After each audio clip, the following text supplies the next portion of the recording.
playground, the Pacific Ocean. Lording it over such a vast kingdom, they cut an all too familiar silhouette. Their popular reputation as fierce predators is understandable.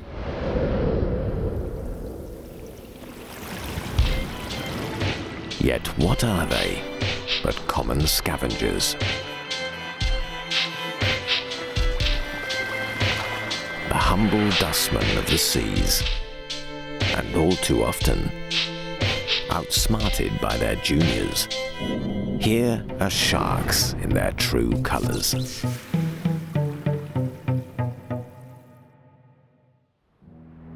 The Pacific is by far the largest body of water on the planet.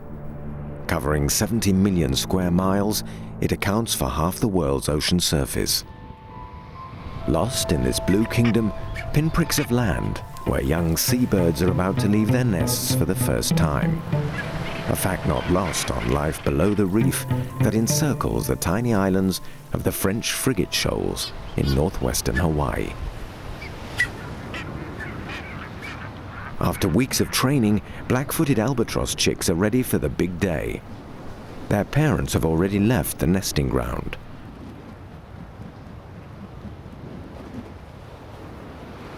Even the strong wind blowing off the lagoon can't help this one.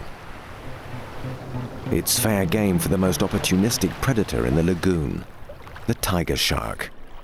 It's both unpredictable and extremely aggressive.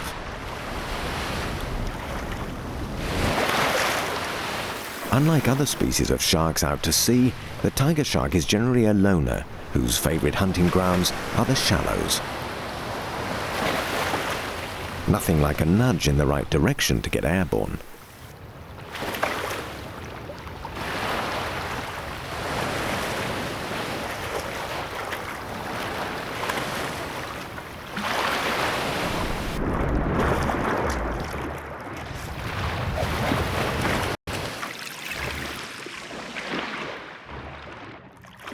It wasn't to be.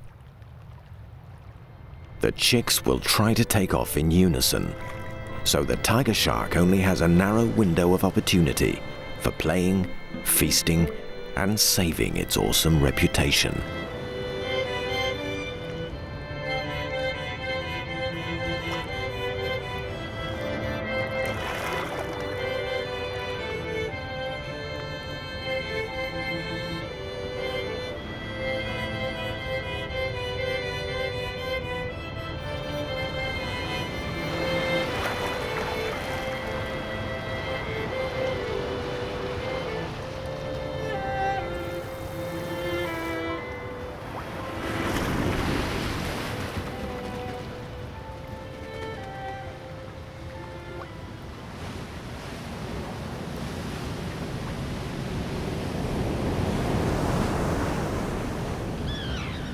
In the open sea, sharks and birds behave in an altogether different way. Every kind of ocean nomad is drawn by the strong winds and currents that galvanize the sea into a maelstrom of competing interests, both above and below the surface. So how are these pristine opal waters managed, or serviced if you like? Unlike the tiger shark policing the shallows alone, nomads out here work together towards a common objective, be it for defense or attack.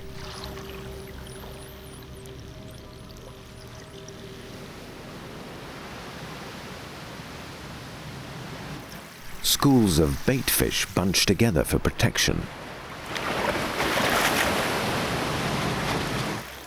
They're being rounded up by a pod of bottlenose dolphins.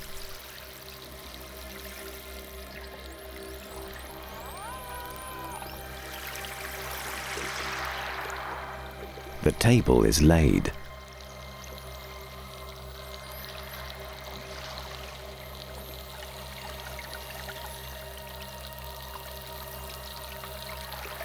Wait a moment, unexpected guests have shown up, and the dolphins must leave the table.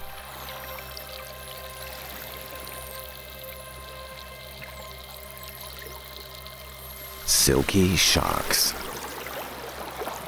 They've been watching the dolphins work from a distance, their vision finely attuned to the blue gloom because of special pigments in their eyes.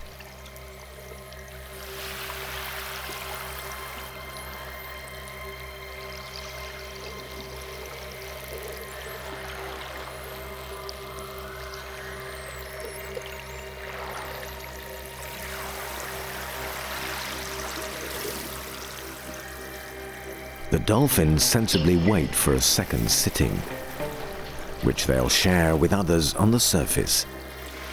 Gannets and brown petrels enjoy a bird's eye view, but their patience is wearing thin.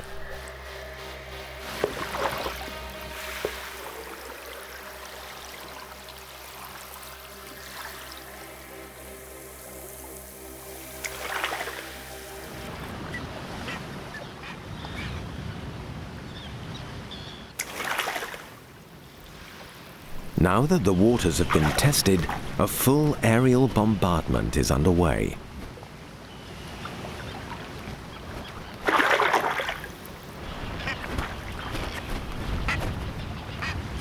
These feathered torpedoes must climb to 10 meters before executing their spectacular sorties. This extraordinary assault by shark and bird against the bewildered baitfish is relentless.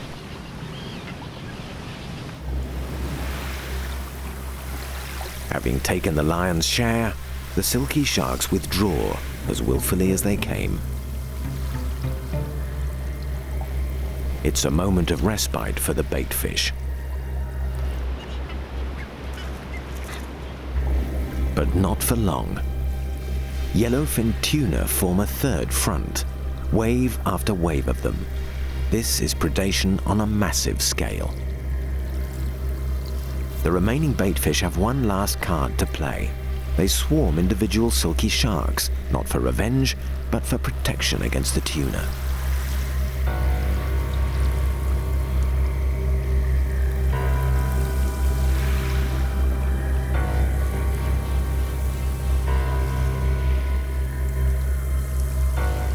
The baitfish face a dilemma. Should they jump ship from shark to tuna?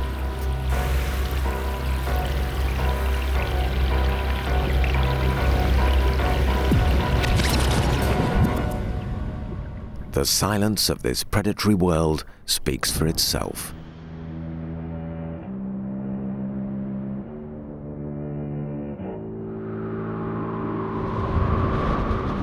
There are areas of the Pacific where natural predators turn to scavenging for a living.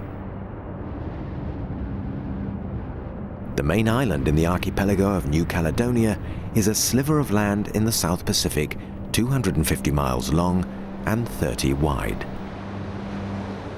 Smaller islands bathe in the crystal clear waters of a tropical lagoon, the largest lagoon in the world, 9,000 square miles. It's a paradise meticulously tended by those who inhabit it. No paradise is one without sacrifice. Those who share it share off each other too.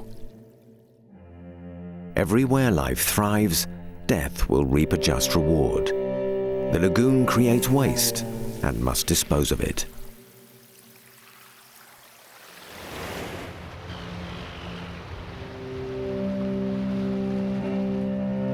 One day, the dead and the wounded will be mopped up by scavengers, the dustmen of the seas.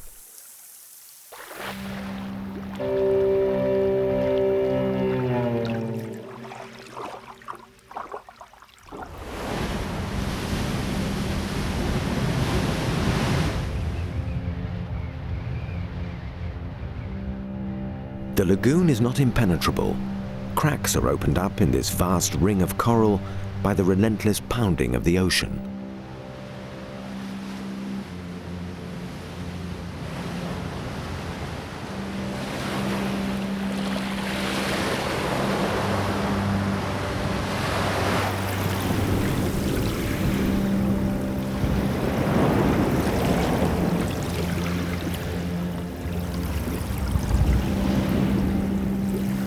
The white-tipped reef shark is an expert dam buster. A red snapper snared in a net. The shark homes in on the distress signals as the snapper emits a faint electrical charge even when it's motionless.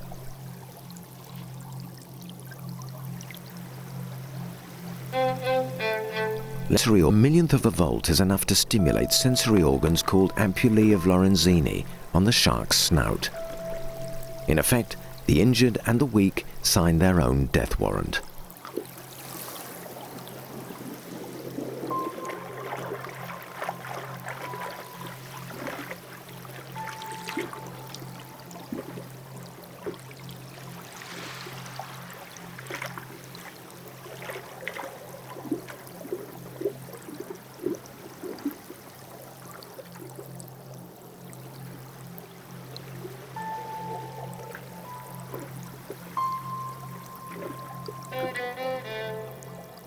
A grey reef shark approaches the industrious whitetips, keen to join Operation Cleanup.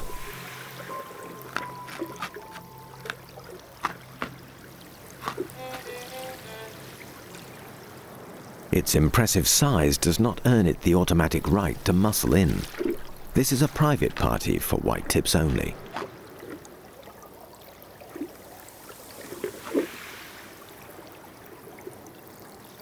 Sharks themselves also run the risk of getting caught in nets, particularly those more used to inhabiting the open sea. But white-tip reef sharks are equipped with 2 rows of teeth. The uppers are triangulated and jagged, the lower row narrow and sharp. A perfect combination for cutting and tearing their way out of trouble.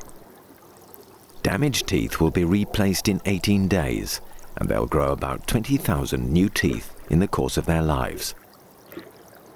As long as white-tip reef shark move freely and hunt in packs, neither nets nor other sharks will stop them in their mission to clean up the lagoon of injured and weak fish.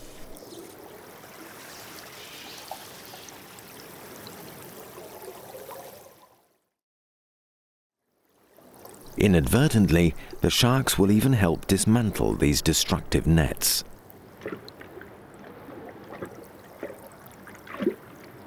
This snapper might count itself lucky. If only it could hide its distress. The more it struggles to stay afloat, the stronger the signal.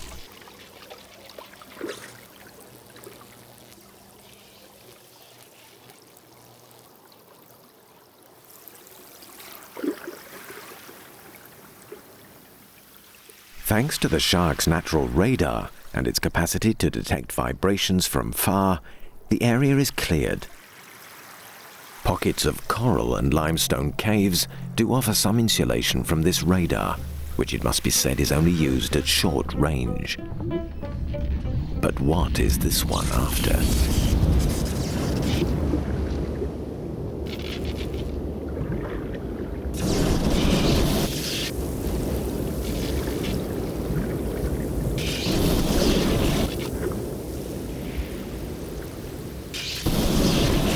A swimming wrasse, which emits long-range vibrations.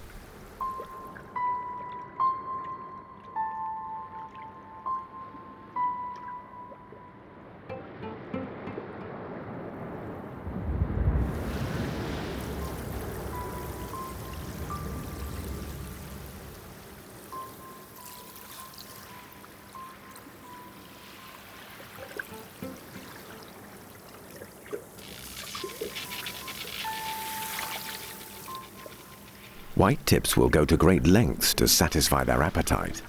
Or is it just curiosity?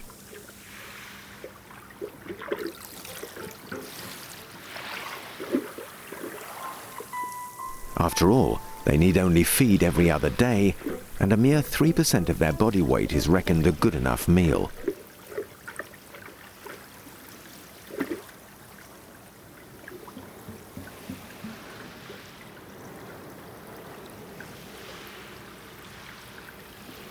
Some fetch up at the mouth of a cave through a break in the reef, a good place for an ambush. Unlike their cousins in the open water, whitetips don't need to be on the move to breathe.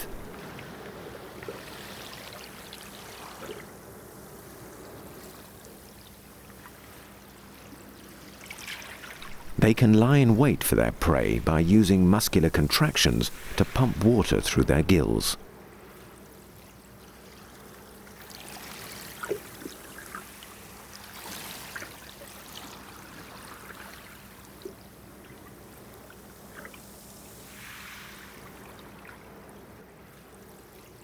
These males aren't hungry for food, but sex. They're waiting for a female. She's hemmed in on all sides by competing males, but the paramour must fend off other excited rivals.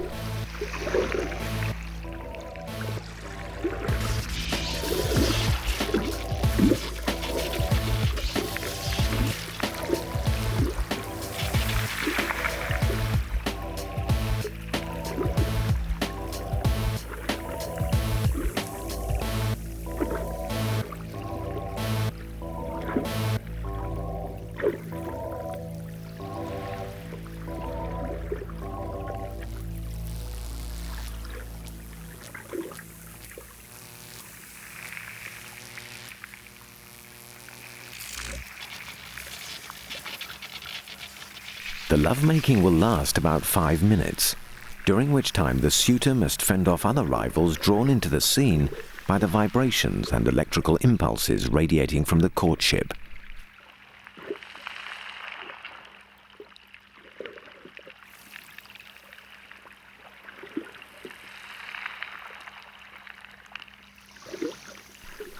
The female probably got off lightly.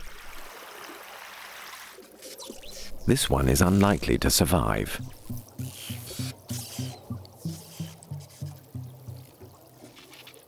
Her blood involuntarily signals her vulnerable condition to every pilferer in the area, including the biggest fish in the world, the whale shark.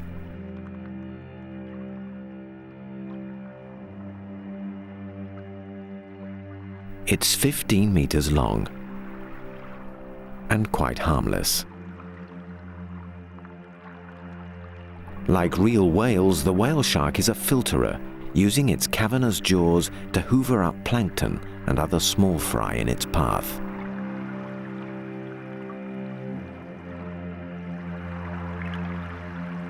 It too is a most efficient cleaner, though quite incapable of cleaning up a dying shark. Commotion, blood, electricity. The telltale distress signals radiate loud and clear. This silver tip has homed in from the bottom of the pass.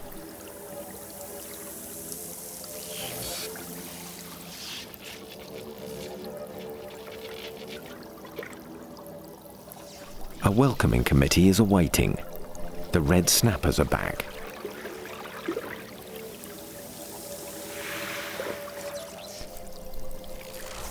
And so are the grey reef sharks.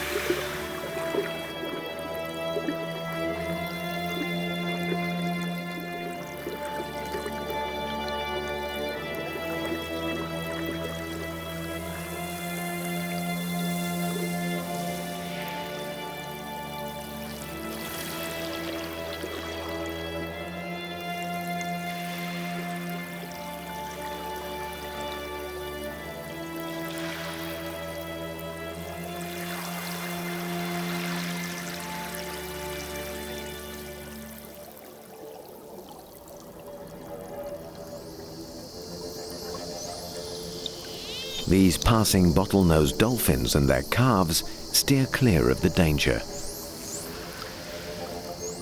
A silvertip this size is also a potential threat to baby dolphins.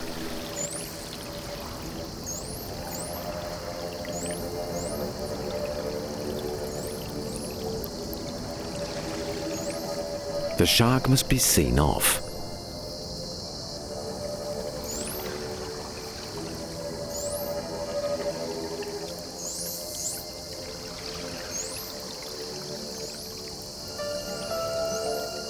Indeed, the dolphins take it in turns to go up to the surface to breathe.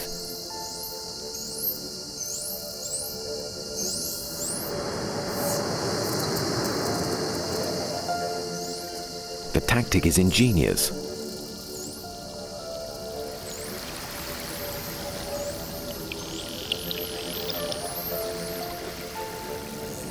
The dolphins spiral around the silvertip to force him down, out of harm's way.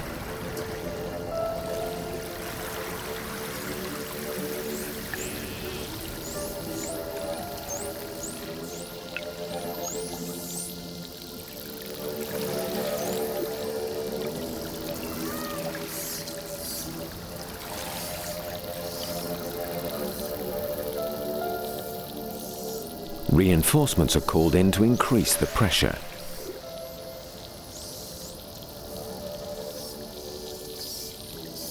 It's now 5 against 1, and the silvertip finally gets the point. The dolphins can't disguise their delight. It's time to surface and celebrate.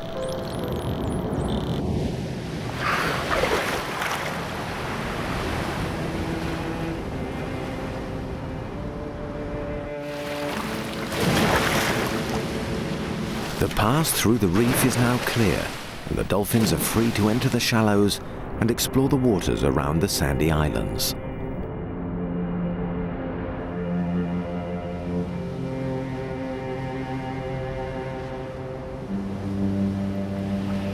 As spring turns to summer in the southern hemisphere, a time-honored pilgrimage is about to wash up on these shores.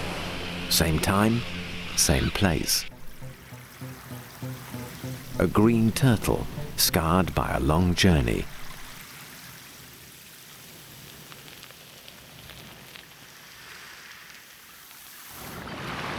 The healthy ones will perpetuate the species as they have done for 15 million years.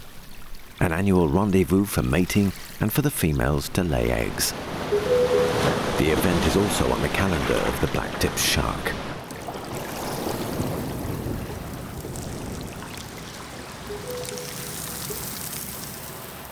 At high tide, it watches greedily as the females prepare to beach. The solitary turtles have crossed the Pacific with pinpoint accuracy, thanks, it is thought, to some magnetic minerals in their brain, which tap into the Earth's magnetic field for direction. The tide fills natural pools around the beach rock, allowing the sharks to get close to shore.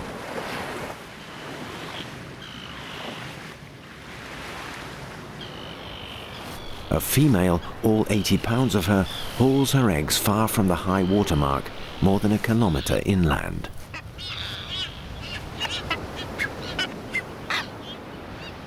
The sharks know the routine. They'll patrol the pools until the tide flushes them out again.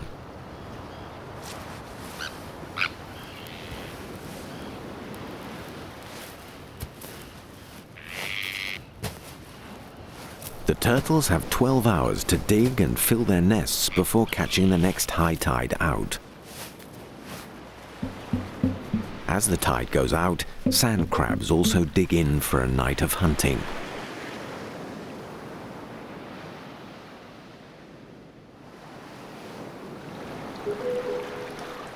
As night falls, blacktips still brush the shoreline.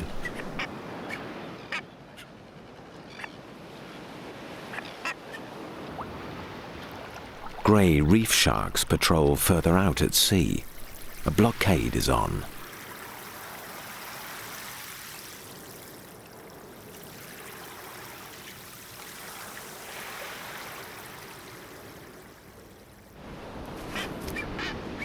With the tide now low, some turtles have finished laying their eggs. A blanket of sand will keep them at a constant temperature and hide them from predators during a 2-month period of incubation.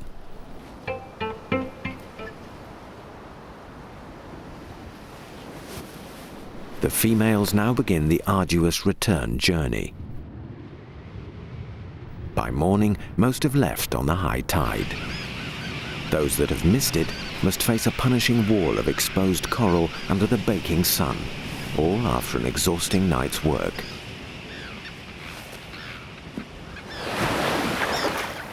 It's the end of the road for this one.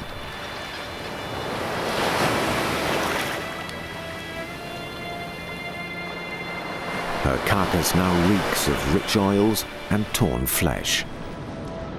On cue, grey reefs and blacktips follow their noses. To locate dead prey, these scavengers are guided by their sense of smell.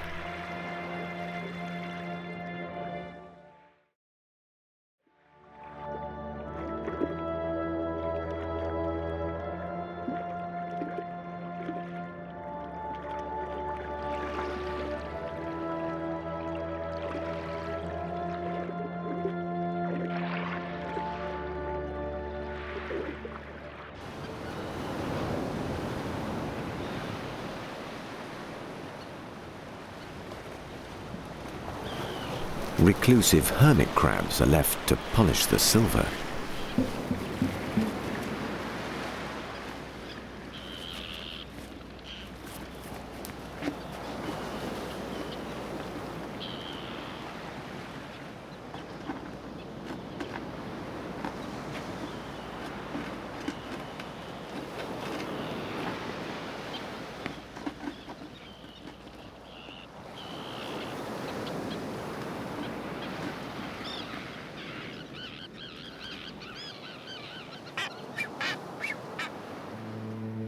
By midsummer, the dry season has set in on the main island of New Caledonia.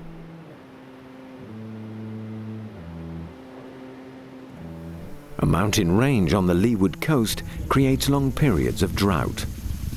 It's home to tens of thousands of wild deer, who now look elsewhere for green pasture.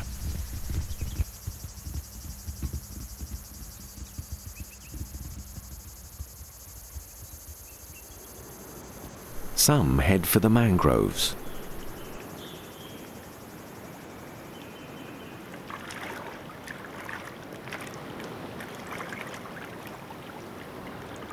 Many will leave the island altogether and venture across the bay in search of food on other islands.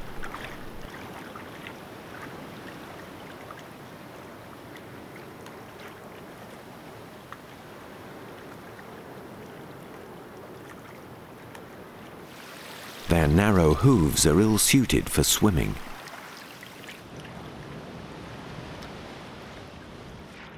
Hopefully, the natural buoyancy of their paunch will keep them afloat. The deer can average 2 knots over long distances simply by repeating the same movements they use on land. Across the lagoon in any direction lie dozens of tiny, uninhabited islands. They're thick with grasses and foliage, supplied all year round by soft water trapped in the limestone subsoil. The crossing has been worthwhile, even if some of the deer have struggled 2 miles from the mainland to find new feeding grounds. They'll spend the entire summer island hopping to survive the drought. Every day brings new arrivals.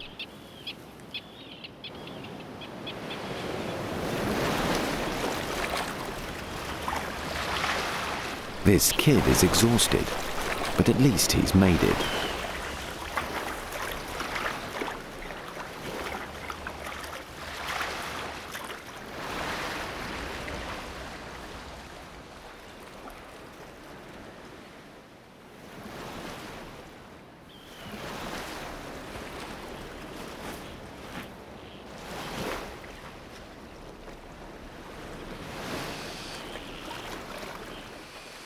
Many die in midstream. Waste to be disposed of by the dustmen of the seas.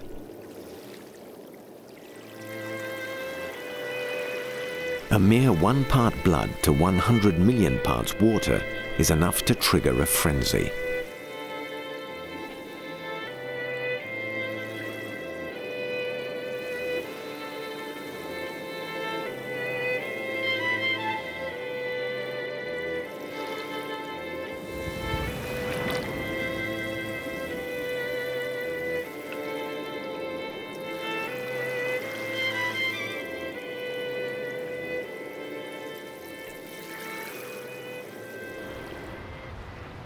By the end of the summer, The last of the nesting turtles are leaving the islands.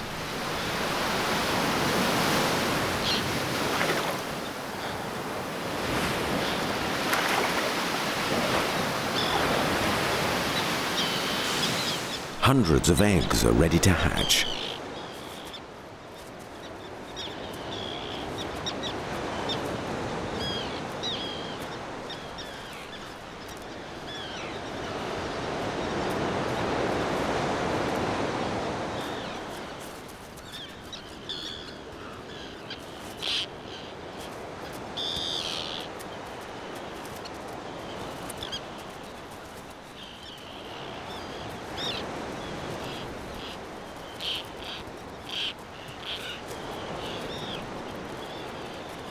Instinctively, the baby turtles head for the pool.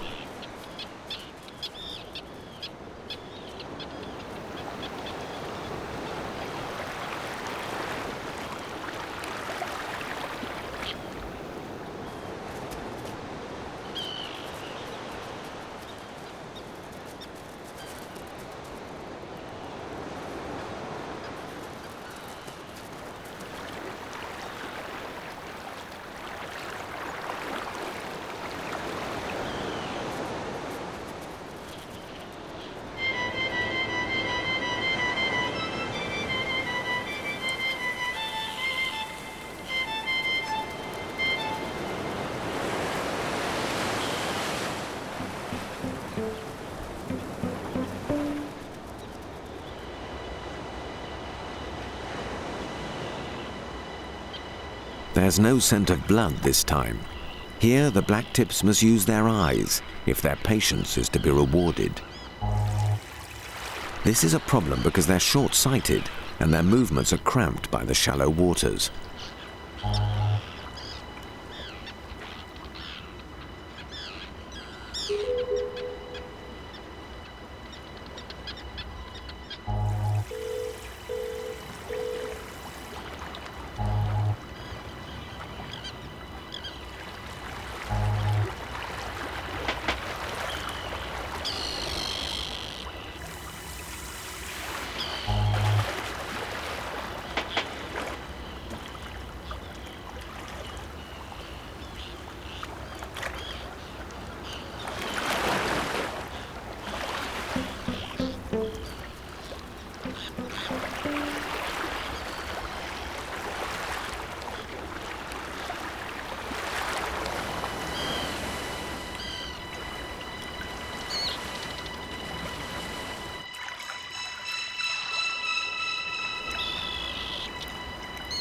In the event, the sharks are joined by other, faster and more efficient predators.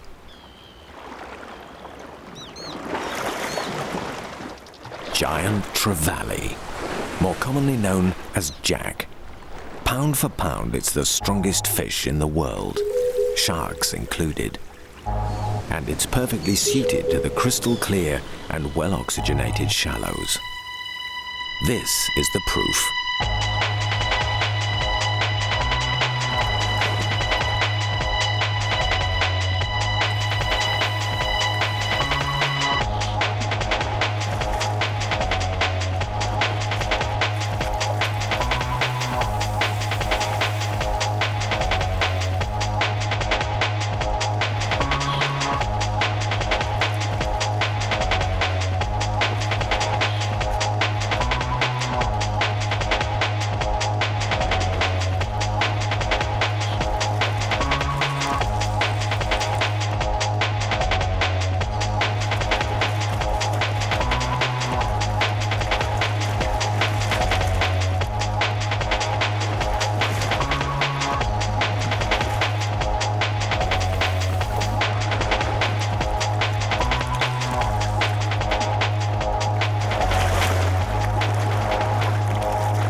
By contrast, it takes two myopic and clumsy blacktips to hunt down a single baby turtle.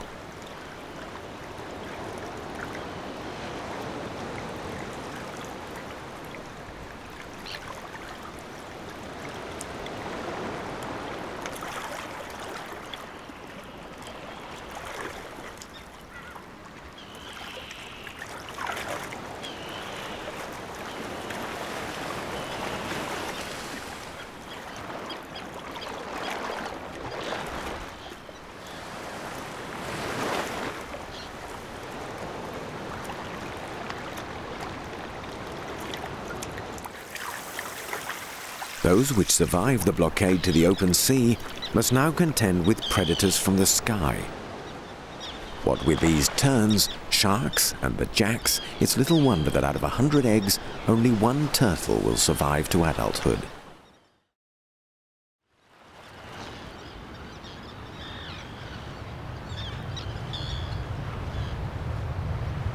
If this is one of them, it will be back in 15 years to mate or lay eggs. The scavengers will make a point of being there too. For the most part, life about the lagoon is entirely predictable. Here is a magnificent exception. An 18-meter blue whale, the largest animal ever to roam the planet. At the end of the southern summer, this male should be feeding on krill in the Antarctic. But it's lost its way and mysteriously fetched up in the lagoon. Never has this been seen before in New Caledonia. Stretch marks are signs of severe undernourishment. If the lagoon can't satisfy its needs, perhaps it can satisfy others.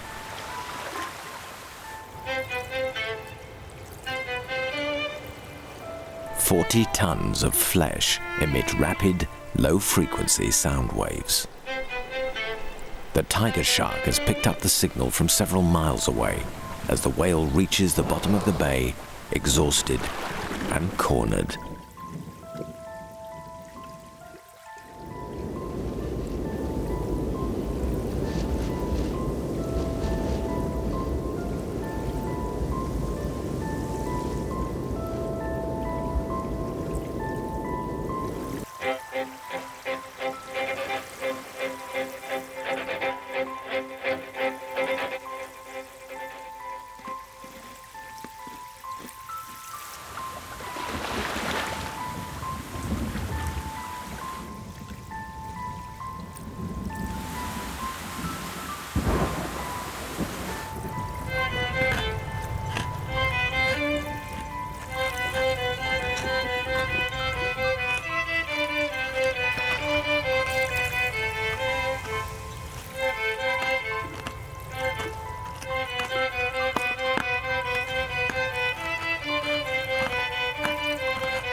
In the end, there is only one killer.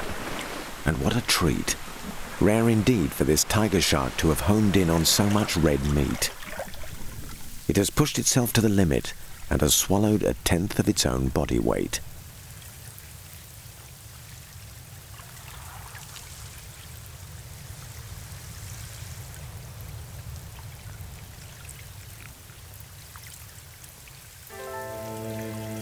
Other sharks were probably too far off in the lagoon to make it in time.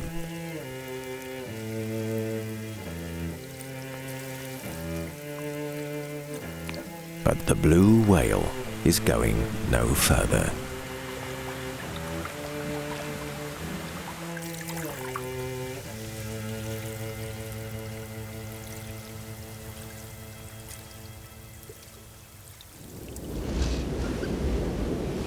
Day after day, the whale's corpse will radiate a gigantic oily path. Sharks and their stereoscopic sense of smell will simply follow this stairway to heaven.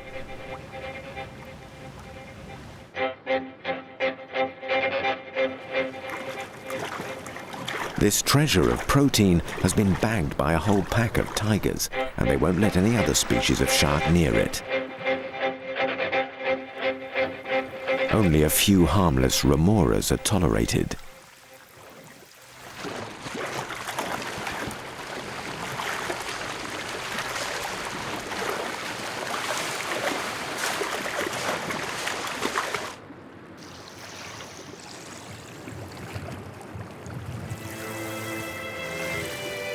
The final cleanup is underway.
It has taken a week and counting to clear all 18 tons of meat.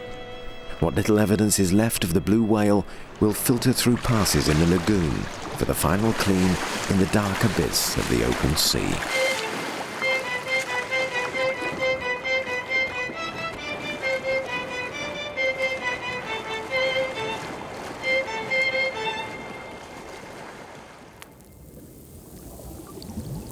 About 85% of the Pacific is more than a mile deep.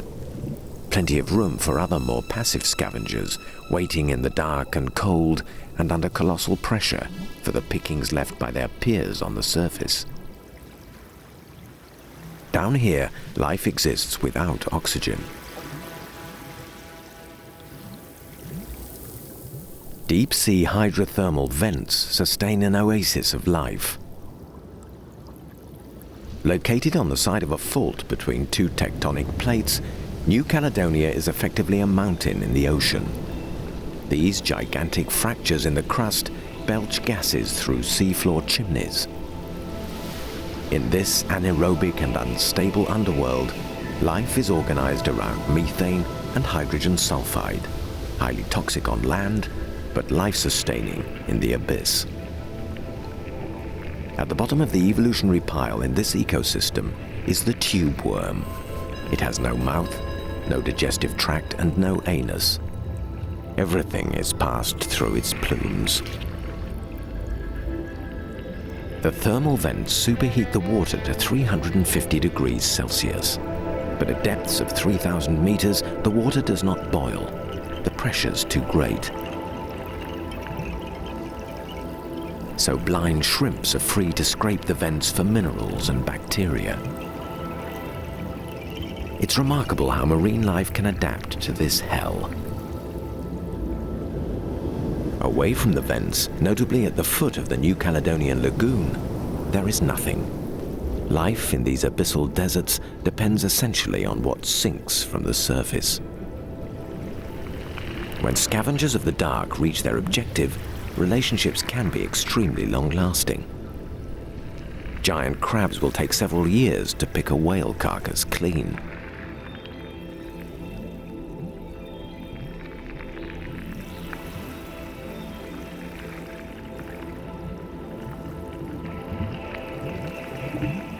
Difficult to be spotted in this dark world, unless, like some squid, you are equipped with photophores, a sort of light-producing organ.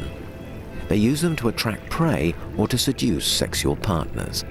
But these luminous cells can also be seen on dying animals.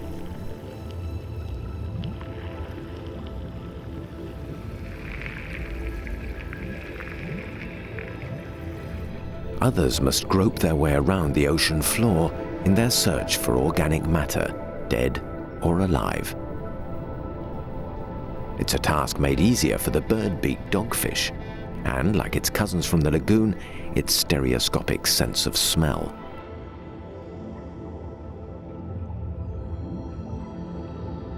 Other scavengers must wait for the currents to carry food to them, like this tripod fish. They can also filter organic particles, like this swimming sea cucumber and these crinoids.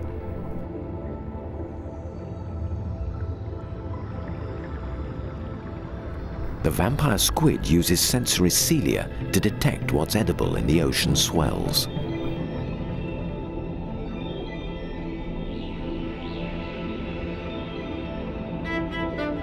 And what do we have here? The most prized dish in the abyss, a whole whale. It's covered with hagfish. These living fossils have been around for 5 million years, long before any other fish. They're vertebrates with no eyes, no skeleton, no scales, not even a mouth. They do have an external circle of teeth and a strong sense of smell. But 1 million hagfish can't match this. The Pacific sleeper shark. Indolent and sluggish by nature, but very greedy.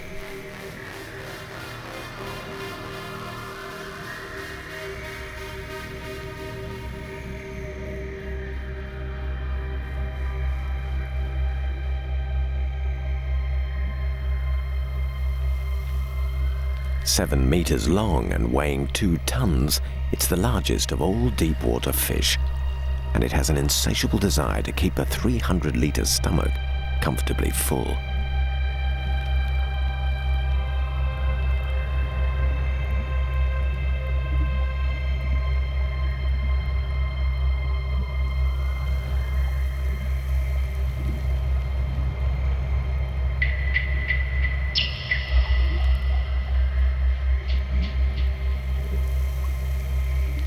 Most life around the lagoon in New Caledonia ends up in the abyss.